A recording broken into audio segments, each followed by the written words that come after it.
Everyone's terrified of failure because we think of it as a cliff. One misstep and it's over. We build entire personalities around not failing. We call them careers, relationships, and in extreme cases, LinkedIn thought leadership. But failure isn't optional. You are going to screw up repeatedly in ways both humiliating and boring. And the sooner you accept that, the sooner you can start steering the ship toward the icebergs you actually don't mind hitting. The key to this is realizing that failure is more like potholes, annoying, inevitable, and usually survivable. Success isn't about winning, but about losing better, failing strategically, picking the failures that sting just enough to keep you moving, but not so much that you're lying in a bathtub asking ChatGPT how to legally change your name to avoid repaying student loans. So I'm going to walk you through how to fail with purpose, not to avoid failure because you can't, but to weaponize it, make it work for you. At the very least, fail in ways that make for a funny story later, like when you're drunk enough to start telling people about that time you accidentally shat yourself at an audition and still got the part.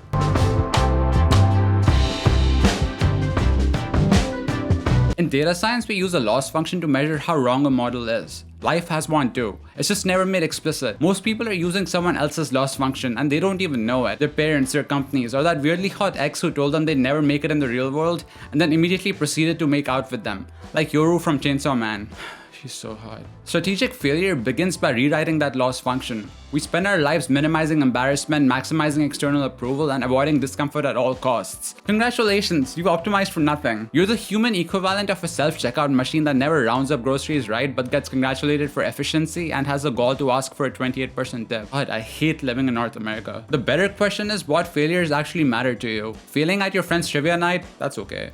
Failing at spending your one short life doing something you care about because you were busy collecting imaginary gold stars?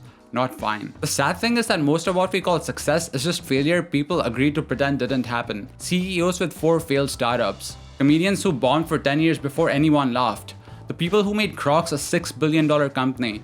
Someone really should have failed harder there. And yes, the cost of failure is real humiliation, debt, and a whole lot of dread. But avoiding all failure has its own cost. The slow bleed of living a life optimized for someone who in all likelihood does not exist. And even if they do, it's definitely not for you. See, your loss function is already set up to punish you no matter what. If you fail, you suffer. If you succeed, you just move the goalposts and suffer differently. So you might as well fail on your own terms. Because the first rule of strategic failure is this: if you're going to lose, at least lose by your own damn metrics.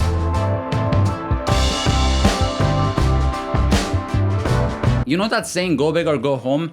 Terrible advice. If you're going to fail, go small and go unnoticed. Think of failure as a series of controlled burns. Forest rangers don't set the entire park on fire at once. They torch a patch here and there to prevent a catastrophic blaze later. Your life works the same way. Most of us delay failure. We sit on ideas for years because we don't want to look stupid. And when we finally act, it's a full-scale implosion. That's why people start their dream business at 42 and end up selling coke in the stockroom of their artisanal cupcake shop. Strategic failure means testing early. Throw out the bad ideas when they're still cheap. Like dating someone for 2 weeks and realizing, oh, this person owns 7 reptiles and calls her mom Milady. That's a small fail. Failing early is about lowering the stakes. Fail at asking someone out in private, not by singing Wonderwall outside a club.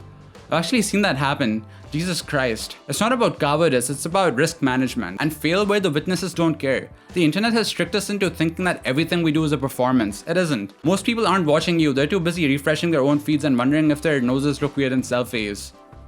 You can screw up 1,000 times in near total obscurity, and there's also an art to failure's deniability. If no one saw you mess up, it didn't happen. Burn the evidence. That's why every bad haircut you got as a teenager doesn't haunt you. No one remembers. Most of life's greatest failures aren't the big ones, they're the tiny avoidable disasters we keep pretending aren't happening. The missed emails, the friendships we let fizzle out, the gym membership we've been paying for 3 years without showing up once. Fail early on these so they don't spread. Cancel the gym card. Reply, oops, sorry, to the email. Re-ghost the friend, at least then it's intentional. Failing small and early doesn't just save resources, it preserves morale. A few scratches now keep you from ending up like that guy who puts off the dentist for 10 years and then has to remortgage his house to fix his teeth. You want to fail in paper cuts, not amputations.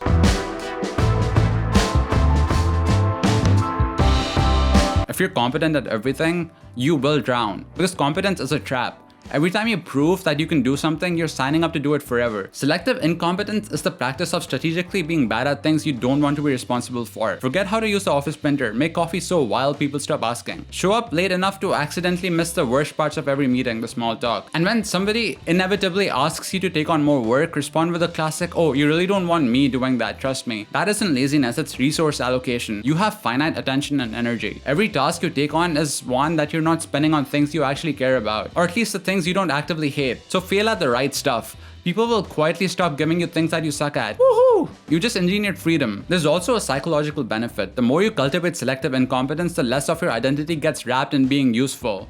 Being indispensable might feel flattering, but it's a leash. The office hero dies burned out and underappreciated. The strategically incompetent one leaves quietly at 4:30 p.m., paycheck in hand, dignity intact. Of course, there's a balance. Fail too hard and you'll get fired. Fail just enough to fly under the radar. Think of it as bad karaoke. You don't want to be so terrible they cut the mic. Just bad enough that nobody begs you to sing again or asks you to perform at their niece's 4th birthday party. And let's be honest, half the jobs people are killing themselves to excel at wouldn't matter if they disappeared tomorrow. Strategic incompetence is just acknowledging the absurdity of playing games where even winning sucks. The beauty of this approach is that over time, your life fills with things you choose to do, not things you're grudgingly obligated to do. You can't win every game, but you can refuse to play a surprising number of them. The tricky thing is that you're always playing multiple games. Career advancement, romantic validation, physical fitness, social status, and you can't win them all. You probably can't win most of them. Strategic failure means deciding which games you're willing to lose on purpose. Losing a game isn't the same as quitting life. It's acknowledging that success in that area either costs too much or matters too little. For example, maybe you'll never have a perfect body. Are you okay with that? If so, good. You just freed up hundreds of hours and thousands of dollars. That's time and money you can spend on things you actually enjoy, like eating food that tastes good instead of living on boiled chicken and shame. Personally, I'd straight up starve myself for half a year to have semi-decent abs, so I'm doing that. Giving Carly Simon's ex a run for his money. The catch is that every game you opt out of comes with judgment. People will ask you why you don't even try. That's because most people are too deep in their own games to realize that they're optional. They can't process someone saying, yeah, I don't care about this one. Pick your losses like you'd pick your battles. Which games can you lose loudly enough that it scares off expectations? Tell people you don't like board games with complicated rules and watch them never invite you to another party again. Strategic failure is a time reclamation project. Every game you refuse to play is one less drain on your attention. And paradoxically, focusing on fewer games often improves your odds of winning the ones that matter to you. So decide where you're willing to eat shit, because you will, one way or another. Would you rather choke down one big plate of failure you chose or nibble endlessly at everyone else's?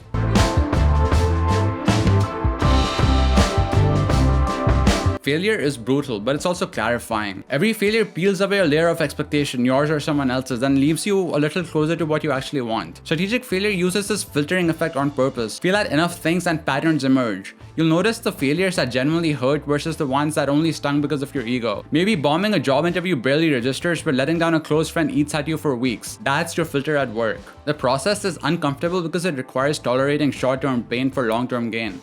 Most people never get past the sting. They take every failure as a verdict on their worth and miss the data that it's providing. The beauty is that most failures fade faster than you might think. People are too wrapped up in their own messes to remember yours. Strategic failure weaponizes this amnesia. You can screw up, collect the lesson, and move on, while everyone else is busy worrying about their own screw-ups. Fail enough times and what's left, the few pursuits you keep coming back to, are the ones that actually matter to you. Failure doesn't just eliminate the wrong paths, but it trains you to handle the emotional fallout better. You realize that the worst case scenario is rarely as bad as you feared. And even when it is, it usually makes for a decent story later. No one wants to hear about the time you nailed a presentation. They want to hear the story about the time you tripped, unplugged the projector, and accidentally showed your cock and balls to the entire board. If failure is the only guarantee, might as well fail like you mean to.